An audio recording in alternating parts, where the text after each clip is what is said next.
सूरत में मंत्री के पुत्र से तकरार से चर्चे में आई सुनीता यादव का पिछले दिनों एक लाइव वीडियो वायरल हुआ है, जिसमें वह रागिनी यादव के बारे में कुछ कहते हुए दिखाई दे रही है। उन्होंने रागिनी यादव का सपोर्ट लेते हुए काफ़ी बातें शेयर की हैं, जो आप इस वीडियो में देख सकते हैं।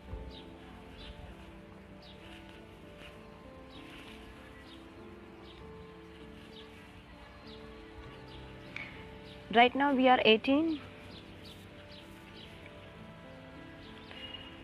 टाइम बहुत कम है, बोलना बहुत ज़्यादा है, सो आज मैं वेट नहीं करूँगी कि 100 प्लस हो जाएं, 1000 प्लस हो जाएं या 1500 प्लस हो जाएं, उसके बाद मैं अपनी बात शुरू करूँ।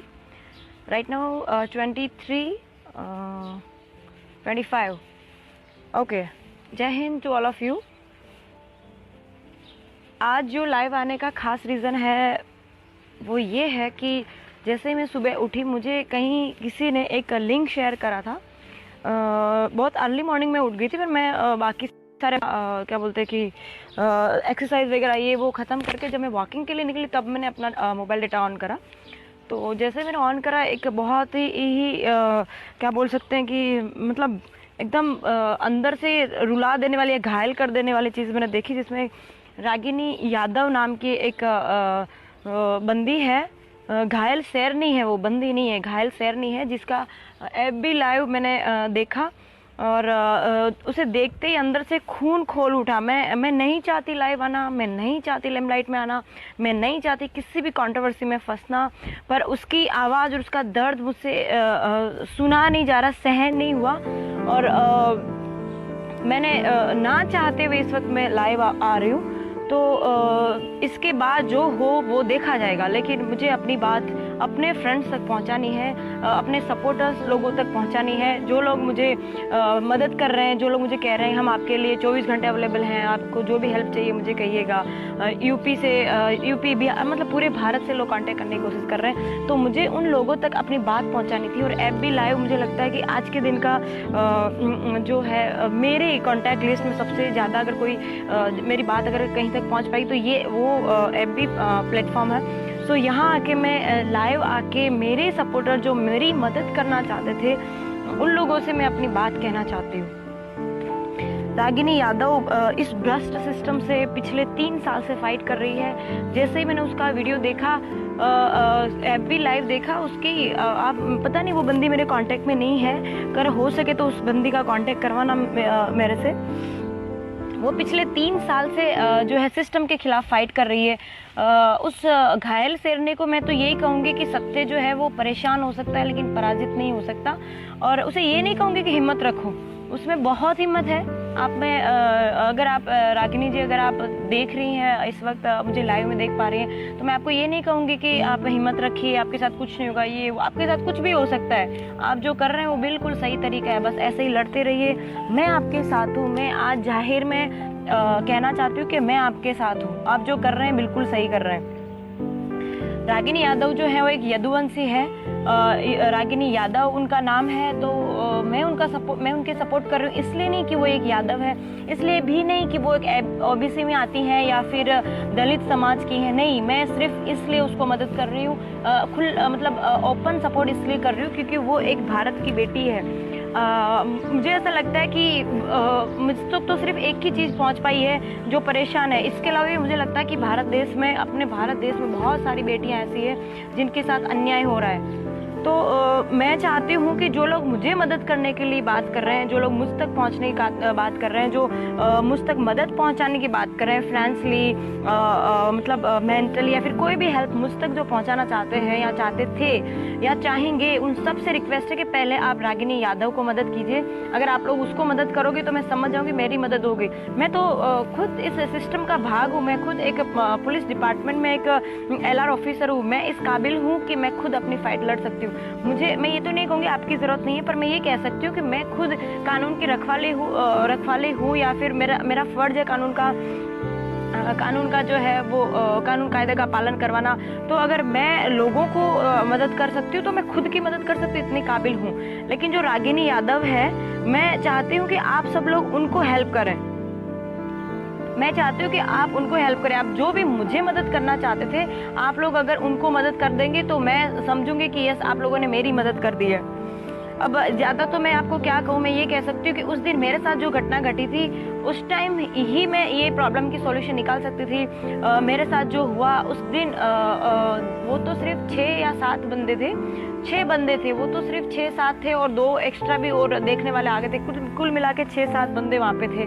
वो तो 6-7 ही थे। अगर वहाँ पे 60-70 या 80 बंदे होते ना तो भी मैं उनकी हड्डी पसली तोड़ सकती थी। अकेले में इतनी हिम्मत है। हमारे पुलिस डिपार्टमेंट में एनसीसी में जो मैंने 4 साल बिताए वो मैंने ऐसे ही नहीं बिताए। मुझ में इतनी हिम्मत है कि मैं अकेली 70 से 80 लोगों का सामना कर सकती हूँ। हम लोगों ने 8 महीने दिन रात जो मेहनत करी है वो ऐसे ही नहीं करी है। सुबह मैंने पीटीसी जूनागढ़ से ट्रेनिंग ली है। जो लोग जानते हैं उनको पता ही होगा, जो नहीं जानते उनको बता दूं कि पीटीसी जूनागढ़ जो पुलिस ट्रेनिंग कॉलेज है, वहाँ पे हम लोगों को एक से बढ़कर एक एडीआई मतलब एडीआई से हम लोगों को ये सेल्फ डिफेंस का शिक्षण मिला है। और उन लोगों ने हम लोगों को इतना तैयार करके बाहर निकाला है कि मैं अकेली नहीं, वहाँ पे 1700 बंदियाँ ट्रेनिंग में थी। वो एक बंदी में इतनी पावर है कि वो अकेली इतने सारे लोगों को फाइट कर सकती है। ये तो सिस्टम है जो हम लोग को मजबूर कर रहा है शांति से बैठने के लिए।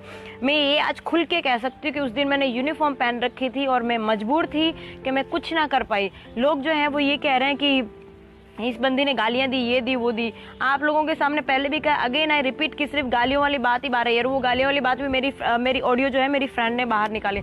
मुझे आज तक राइट नाउ तक मतलब भरोसा है कि आप लोगों ने वो ऑडियो भी ठीक से नहीं सुना होगा कि मैं क्यों गालियां दे रही हूँ। अगर आपने ठीक से वो ऑडियो सुना होता तो ये क्वेश्चन नहीं आता, ये फिर जो हेल्थ मिनिस्टर साहब है वो ये क्वेश्चन नहीं कर रहे होते कि इस लड़की ने जो है क्या नाम है अभद्र व्यवहार किया, गालियां दी, सुन नहीं सकते ऐसी गालियां दी। सर हेल्थ मिनिस्टर साहब, आप ठीक से वो ऑडियो सुन लीजिएगा एक बार, तब आपको पता चलेगा कि आपके नवाबजादे ने मुझे क्या बोला है। उसने मुझे शराब पिलाने की बात करी, उसको ऑडियो को फिर से सुनिए आप ध्यान से, तब आपको पता चलेगा कि उसने मुझे ये कहा है कि इसको जो है एक पैक पिला दिया जाए, ठीक है।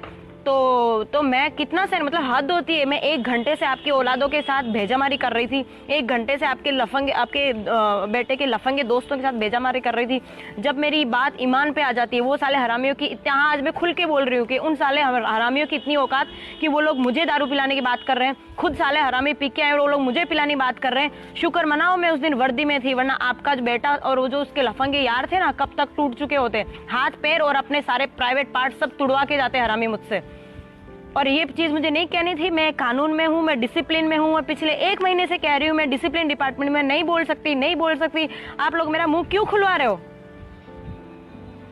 मेरे खिलाफ आप लोग इंक्वायरीज करवा रहे हो, मेरे खिलाफ लोगों को इकट्ठा, भाड़ों के टट्टू को इकट्ठा करवा के मेरे पीछा करवा रहे हो, मेरे खिलाफ लोगों के सामने आप जो है लोगों को भाड़े के टट्टू को इकट्ठा करवा रहे हो, मेरा विरोध करवा रहे हो। क्यों? अगेन बोल दूं हेल्थ मिनिस्टर साहब, ये सत्य है ना, वो परेशान हो सकता है, पराजित नहीं। और इससे पहले कि मैं अपना मुंह खोलूं, चुपचाप से अपने बेटे को ठिकाने पहुंचा दो। जो आपने बेल पे छुड़वाया ना उसको चुपचाप वहां पे पहुंचा दो वापस, वरना वो दिन दूर नहीं जब मैं ये नौकरी मैंने इस्तीफा दे दिया था। मेरा मतलब दे दिया था मतलब टेलीफोनिक मैंने इन्फॉर्म करा था, पर कुछ सुपीरियर ऑफिसर्स मुझे कहा कि बेटा ये तरीका सही नहीं है, तुम सिस्टम के साथ लड़ सकते हो, तुम कानून व्यवस्था से लड़ सकते हो। मुझे नहीं लगता कानून व्यवस्था इतनी मजबूत है हमारे देश की कि अब तक मैं सुप्रीम कोर्ट के जो जज साहब है ना उनको कहना चाहती हूँ कि सर सब कुछ अवेलेबल होने के बाद, सबूत है, बंदा है, मैं हूँ, मतलब कार्रवाई जो घटना घटी थी उस चीज़ का हर एक बंदा वहाँ पे अवेलेबल है, किसी का मर्डर नहीं हुआ है, कोई गायब नहीं है, कोई गुम नहीं है, फिर भी मुझे न्याय मिलने में इतना टाइम क्यों लग रहा है?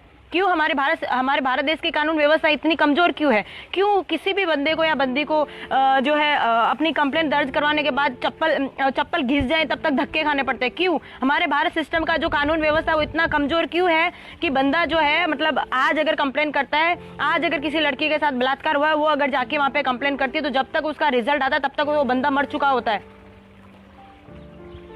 मुझे समझ नहीं आ रहा है कि आप लोग जो इतनी बड़ी बड़ी बात कर रहे हैं कि हमारी कानून व्यवस्था, ये अभी भी मुझे अपनी कानून व्यवस्था पे भरोसा है। मैं कानून की खुद एक रखवाली हूँ और मैं चाहती हूँ कि आप भारत देश का सिस्टम, जो भी सुपीरियर ऑफिसर सुन रहे हैं उन लोग को बता दूं कि हमारे भारत देश का जो सिस्टम सोया हुआ है उनको जगा दो।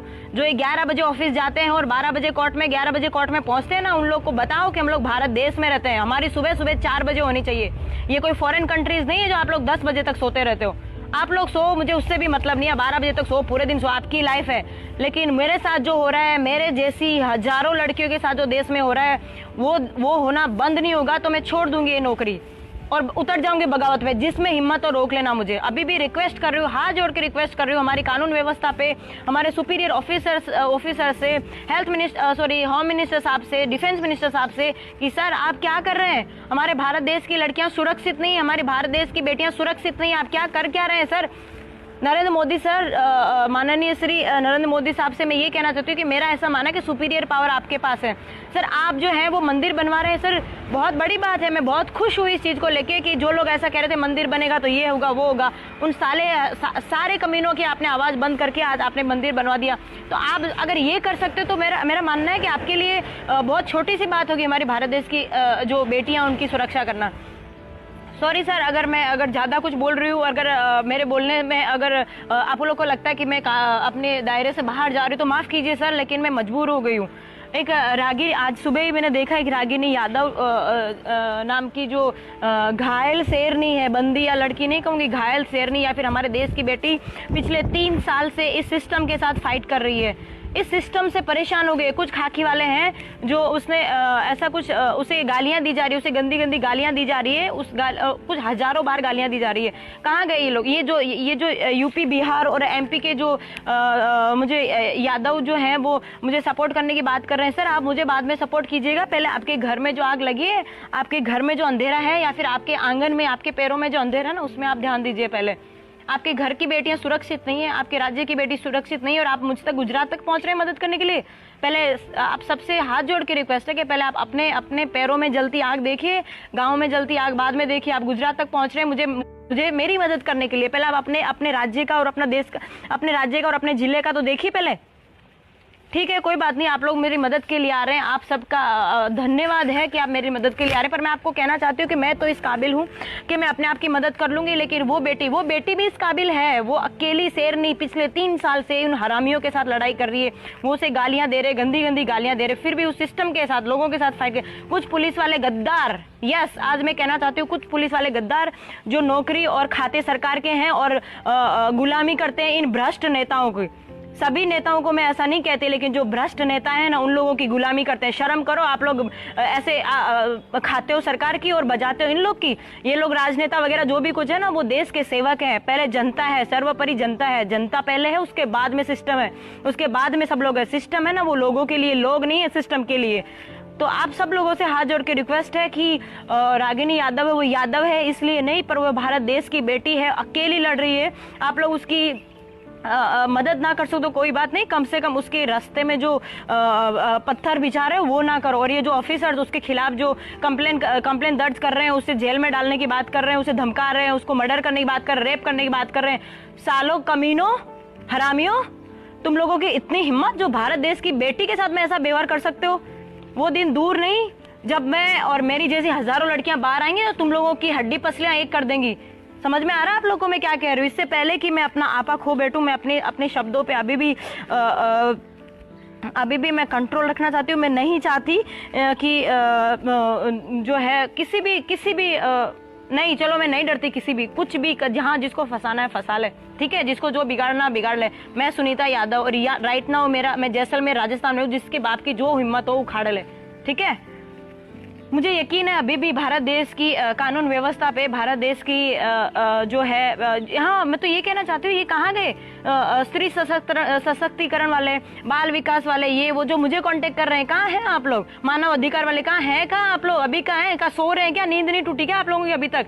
भारत की बेटियों के साथ ये सब गलत हो रहा है और आप लोग सो रहे हो। शर्म आ रही है? नींद कैसे आ रही है? मैं पिछले 8 जुलाई से अभी तक नहीं सो पा रही हूँ, मुझे नींद नहीं आ रही है। जैसे मैं आंख बंद करने की कोशिश करती हूँ, वो कमीने कुत्तों की शकल मुझे दिखाई देती है, उन हरामियों की शकल दिखाई देती है। आंख बंद करते हैं उन भ्रष्ट अधिकारियों की मुझे शकल दिखाई देती है, जिन लोगों ने मेरे साथ गलत करने की कोशिश करी। आप लोगों को कैसे नींद आ सकती है? इसका आप लोग को नींद आ रही, इसका मतलब यही है कि आप लोग सिर्फ नाम का दिखावा कर रहे हैं कि हम मदद कर रहे हैं। मुझ तक लोग मदद करने की कोशिश कर रहे हैं, हम आपके साथ, आप कोई मेरे साथ नहीं हो, अपनी अपनी रोटियां सेकना चाहते हो। समझ में आ रही है? और अगर रोटियां नहीं सेकना चाहते और सच में अगर किसी की मदद करने के लिए आप आए हो, तो रागिनी यादव का जो किस्सा है, मैं उस शेरनी के साथ या भारत की बेटी के साथ, मेरा अभी तक कांटेक्ट नहीं हुआ, किसी का कांटेक्ट हो तो मेरा कांटेक्ट करवाइएगा और उसकी मदद कीजिएगा। मुझे समझ नहीं आ रहा है कि मैं आपको क्या बोलूँ और क्या ना बोलूँ। मतलब मैं नहीं चाहती गुस्सा करना। मैं बड़ी शांति से यहाँ पे आई हूँ और मैं यहाँ पे शांत रहने के लिए यहाँ पे आई हूँ। मुझे भी परेशान किया जा रहा है पर मैं तो झेल लूँगी। मुझे नहीं लगता कि कोई है जो मुझे इतना परेशान कर सकता है। लास्ट में अपना ये एफबी लाइव ख़त्म करके बस ये कहना चाहती हूँ कि मेरा मुंह मत खुलवाओ। इससे मैं शांत हूँ, मुझे शांति रहने दो। और ये मैं खुल के आज कह रही हूँ कि या तो हमारा सिस्टम या तो हमारा जो भारत देश की कानून व्यवस्था है, ये सब लोग अगर जाग जाएं टाइम पे तो ठीक है। मैं इस्तीफ़ा अपना दे चुकी हूँ, मतलब लिखित में देना बाकी था, अपने सुपीरियर ऑफिसर से समझाने की वजह से मैंने कैंसिल किया। अगली बार मैं इस्तीफ़ा दे के उसका मंजूर होने का इंतज़ार नहीं करूँगी। आज की तारीख नोट कर लो। आज के बाद अगर भारत देश की किसी बेटी के साथ भी अगर किसी ने भी गलत करने की कोशिश करी, और गलत करना तो दूर, गलत करने की कोशिश भी करी, तो छोड़ दूंगी मैं गुलामी की नौकरी, उतार दूंगी मैं वर्दी, ठीक है, और आ जाऊंगी मैदान में। जहां जो भी कमीना मिलेगा उसको फाड़ के रख दूंगी, ठीक है। ये लास्ट, ये कोई वार्निंग नहीं, वार्निंग है, चलो ना, क्या वार्निंग नहीं, वार्निंग है। जिसके बाप की हिम्मत हो किसी भारत की बेटी को जो है हाथ गलत नजर से देख के दिखाना, ठीक है। और मैं भारत देश की हर बेटी को कहना चाहती हूँ कि आप लोग डरिए मत, आइए सिस्टम के सामने फाइट कीजिए। जो भी कमीना आपके साथ गलत करने की कोशिश कर रहा है, मारो लात साले हरामी की, तोड़ दो, दोबारा है ना शकल दिखाने लायक ना रहे कहीं पे। और भारत देश की हर बेटी को मैं रिक्वेस्ट करना चाहती हूँ कि आप लोग बाहर आओ। आप लोग को लगता है कि आप लोग कुछ नहीं कर सकते, गलत है। आप लोग संतोषी माँ बन के बैठे रहेंगे, तब तक ये लोग ऐसे आपको नोचते रहेंगे। बन जाओ रणचंडी और आ जाओ मैदान में। सिस्टम, समाज और कानून व्यवस्था के इंतजार मत करो, खुद आ जाओ। मोदी जी कह रहे हैं ना कि आत्मनिर्भर बनो। यस, मैं आपसे कह रही हूँ बेटियों, आत्मनिर्भर बनो। भारत की बेटियों जागो, आप लोग आत्मनिर्भर बनो। किसी की इतनी हिम्मत कि आप लोग के साथ गलत करने की कोशिश करे, अरे कोई देख भी ले ना तो जाओ साले हरामी को तोड़ के आओ, और जो होगा उसके बाद मैं देख लूंगी। कांटेक्ट करो मुझसे अपनी जगह। उसके बाद किसी के बाप से नहीं डरती मैं। किसी के साथ कुछ भी अगर गलत होता है तो डायरेक्ट मुझसे कांटेक्ट करो, आत्मनिर्भर बनो। खुद उससे, उन हरामियों से लड़के आओ, तोड़ के आओ। अगर आपसे बात नहीं बनती तो कांटेक्ट करो मुझसे। और जो अपने चाचा, दादा, मामा जो अपने परिवार के कहते हैं ना कि हमारी इज्जत चली जाएगी, ये वो, मैं नहीं मानती इज्जत चली जाएगी। हमारे साथ गलत होता हम चुपचाप बैठ जाए तो उसमें इनकी इज्जत है, और हमारे साथ गलत होता हम लोग कुछ बोलते तो इनकी बेइज्जती हो जाती है। शर्म है ऐसी लालच भरी जिंदगी पे और ऐसे हरामी सिस्टम पे जो हम लोग को चुप होने के लिए बोलते हैं। मैं हर एक बेटी को बोलती हूँ कि बाहर निकलो और खुले में आराम से घूमो। ये भारत देश के बेटे अगर आराम से घूम सकते तो हम क्यों नहीं घूम सकते? हमारी छोरियां छोरों से कम है के? हाँ, अगर कम है तो इनको दिखा दो हरामियों को। नहीं, हम कम नहीं है। अगर हम लोग अपनी असलियत पे आए ना तो तुम सालों हरामियों की हड्डी पसली एक कर देंगे, ठीक है। आज की तारीख नोट कर लो। आज के बाद अगर किसी भी बंदी के साथ, किसी भी भारत देश की बेटी के साथ, किसी भारत देश की नहीं, विश्व के किसी भी बेटी के साथ अगर गलत होता है तो जिस बंदे ने गलत किया मैं छोड़ दूंगी गुलामी की नौकरी और तोड़ के आ जाऊंगी उस हरामी को। समझना, मैं क्या तोड़ दूंगी। और दोबारा कहीं मुंह दिखाने क्या, जिंदा नहीं बचेगा, मैं जान से मार डालूंगी उसको। ये खुली धमकी है। जिसको मेरे को अरेस्ट करना है कर लो, जिसको जो करना हो कर लो। नहीं डरती मैं किसी के बाप से। अगेन जय हिंद, जय भारत, फिर मिलेंगे।